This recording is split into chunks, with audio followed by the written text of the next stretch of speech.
Hey guys, it's Andrew with GY6 Vids. We're back again with another firearms review. This one has been requested on my channel for a while now. People have been asking me to get my hands on it. They want to see it in a full review and a heads up to see if it's really worth all the hype. Well, here it is. This is the Glock 43.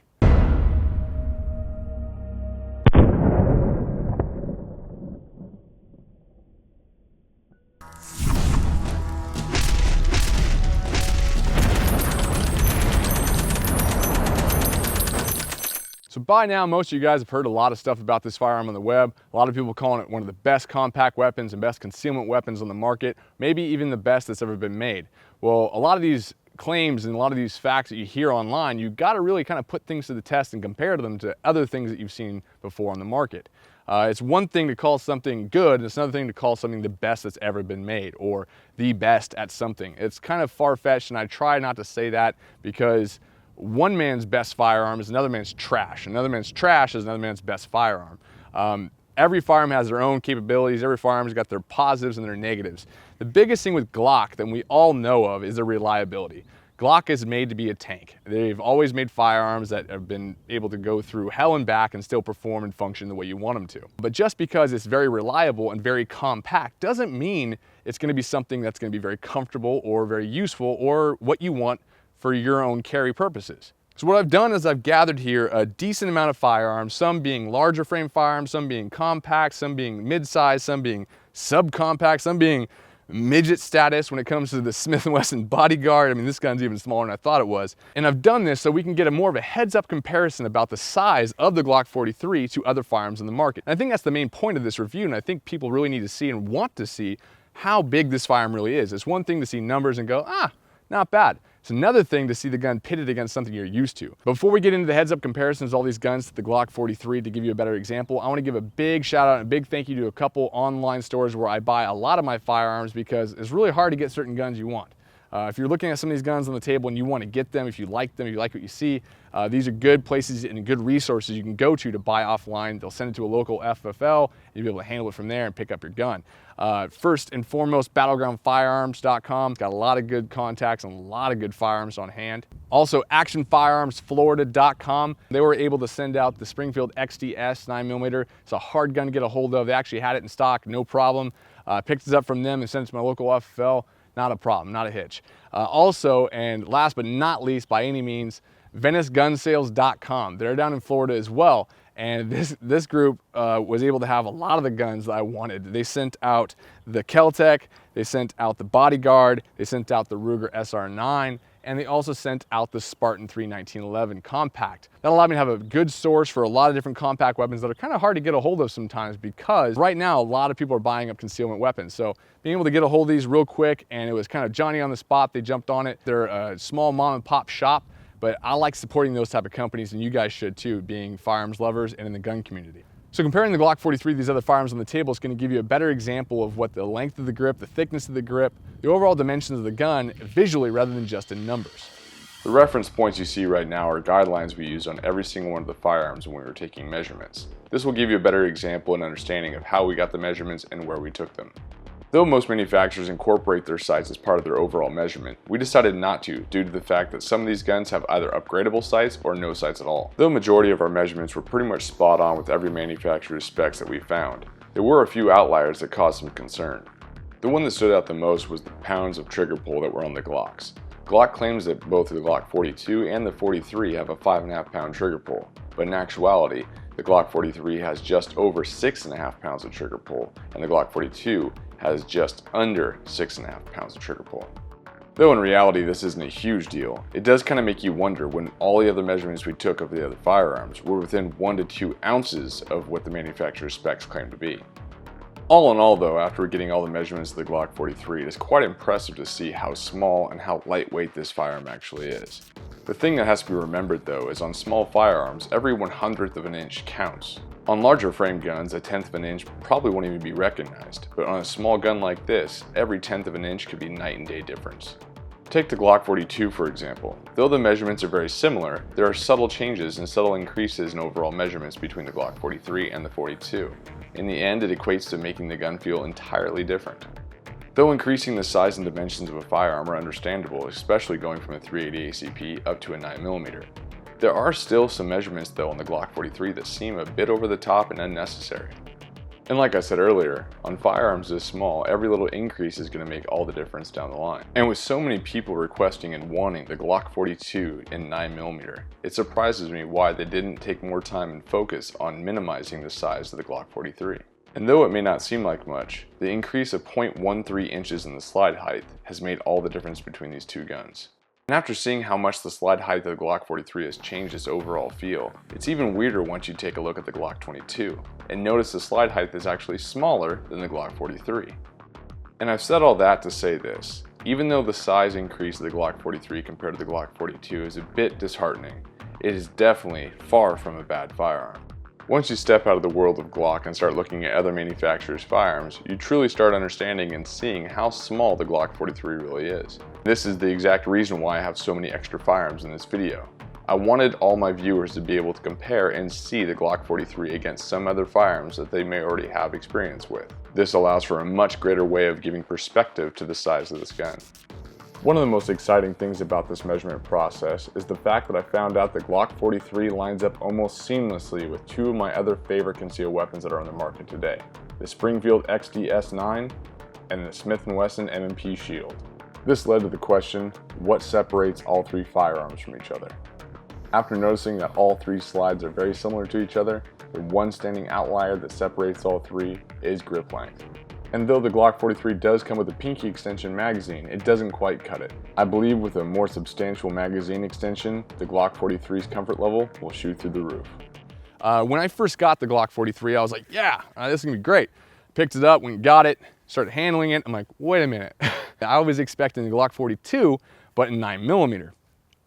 That's not the case. And if you guys are expecting a Glock 42 in 9mm, it's far from it. It may look very similar and very close to the Glock 42, but these small little differences are huge when it comes to this size of firearm. From the front of the grip to the back of the back strap, it's gonna be a little bit longer due to the fact it's shooting 9mm and not a 380 ACP.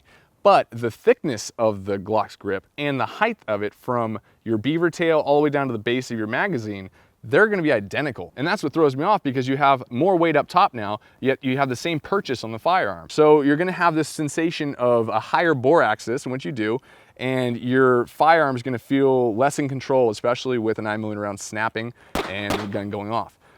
When I was doing testing with it and shooting it, I definitely felt less control over the gun than I did with the Glock 42. Now the 42 is obviously shooting the 380 ACP, it's a smaller round. I'm very much aware of the fact that the round is not as snappy as a 9. I believe the biggest downside I can see so far with the Glock 43 is that Glock should have made a Glock 42, but in 9mm. And I'm kind of upset with that, and that kind of frustrates me in the fact that a lot of people have been requesting the Glock 42 in 9. They didn't and haven't been wanting, hey, build us another compact gun. They've been wanting the exact same gun, the Glock 42, but in 9mm. Granted, by no means is the Glock 43 a bad gun. I'm not saying that at all. I think the gun is unique in its own fashion. It's very compact, it's very lightweight. It is a 9mm, so it's gonna be good for a lot of people. It's gonna be great for a lot of people. That's not the issue here. The issue is I wanna let you guys know what you're getting when you purchase one of these things. I personally like Smith & Wesson Shield. I like the XDS. They're very similar in size to this gun, so if you like those two firearms, you might wanna take a peek at this and see how it fits you. Now, a big misconception is the fact that, you carry a small firearm with a short little barrel, you're gonna lose all the power off your round. Now, that's a huge statement that you're gonna hear a lot from people. You're shorter the barrel, you're gonna lose your power. Well, I wanna test that right now in some ballistics gel. I'm gonna pull this Glock 43 out. I'm also gonna take the Glock 22 that I have with a 9mm conversion barrel from Lone Wolf in it, and I'm gonna shoot it in the ballistics gel with the exact same rounds, the same or better with a longer barrel. We are using the G2 Research Controlled Fracturing RIP rounds. These are controversial, and I like that. You know what? If people wanna complain and throw a fit over ammunition, go right ahead. These rounds perform just as they state they do. They're not claiming to be any more than they are. They're saying they're fracturing, expanding out 360 degrees, post keeps going into the block. That's what I expect, and that's what happens, so I say okay. Feed's fine so far. Let's see what this looks like.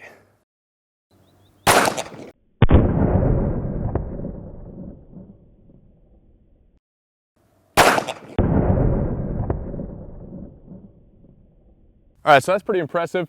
Through that shorter barrel, the GT Research rounds, actually the center slug penetrated all the way to 15 inches. That's a 20-inch gel block. I subtracted the 5 inches from the backs of the gel block to the remaining spot where the round stopped. So it's 15 inches of penetration of the center slug. We have a good 5-inch pattern of the fragmentation spreading out 360-degree angle, plus we have penetration from those petals going in about roughly 6 inches into the gel. Now let's see what happens with a longer barrel through the full-size 9mm Glock. Same round, same stuff. See what this looks like.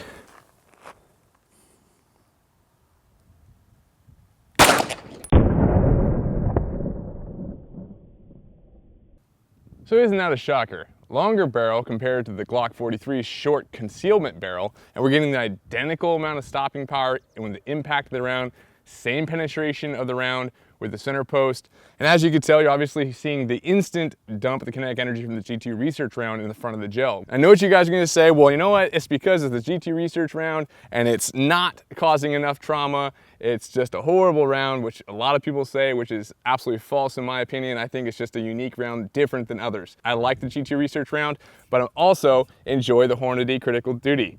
Now, these Hornady Critical Duty rounds, they're obviously meant to stay together. They're a massive projectile for 9mm. Let's put this in to the Glock 43. Oh yeah. All right, let's take a peek.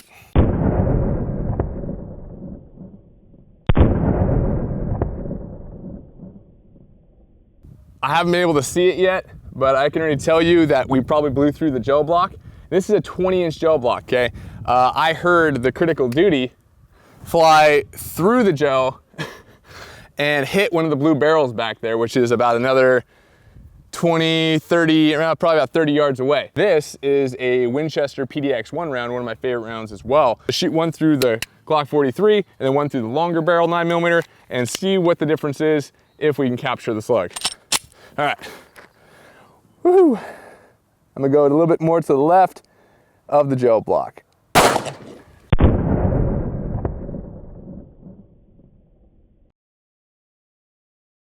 All right, so there you go. We have the expansion of the PDX-1 round. It went into the gel, and you can see in the high speed, it's massive expansion on impact.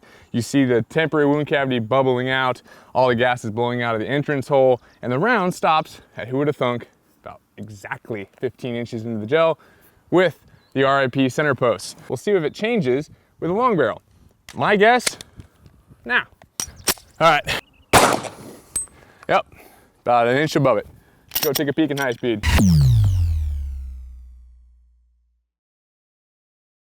All right, so by now you should be scratching your head and going, what the heck? We're seeing identical penetration with the longer 9mm and the short barrel G43 barrel. We're gonna get into, this is GT Research's 45 ACP rounds, which I've never shot. I've had a box and it's been sitting in my office and I've been just itching to shoot one of these things. So let's shoot it into the gel. I flipped the block around so we'll see a fresh start. Hopefully I won't impact any of the slugs that are right in the middle, but whatever, we will see.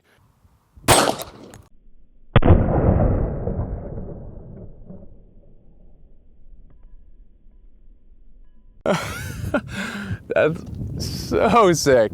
I could see just all the petals just, it's like a giant hand inside the gel. I don't know how far the center post went, but it looks so cool from this angle. We will see in high speed. Let's stop dicking around and get back to on point with this video. Hopefully the high speed looks cool. Oh God, I love my job. So shorter barrel in the Glock 43, don't worry about performance. Your rounds that you're using it are what's gonna matter most. The performance is gonna stay very, very similar for a concealment self-defense situation. So just put a few rounds down range to shoot this gun a little bit, to get some high-speed footage of it so you can see the barrel rise compared to the Glock 42 and show you firsthand how it reacts and in my opinion on how it shoots. Doesn't mean it's gonna be the same for you, but it's gonna give you a little bit of perspective on when firing the gun, that muzzle climb a little bit, that's gonna jump out your hand, so you're gonna lose that grip and that purchase in the firearm due to the fact that the slide's a little bit heavier and taller.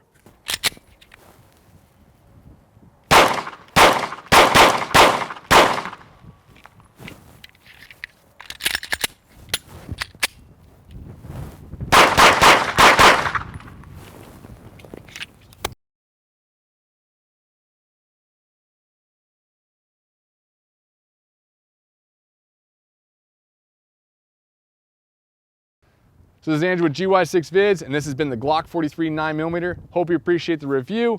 Leave a comment in the comment section if you did appreciate this video and you got some information out of it and you want more videos like this about other firearms. Click that thumbs up button. It helps me know that you want more and I'll start producing more. Thanks for watching, guys, and I'll see you next time.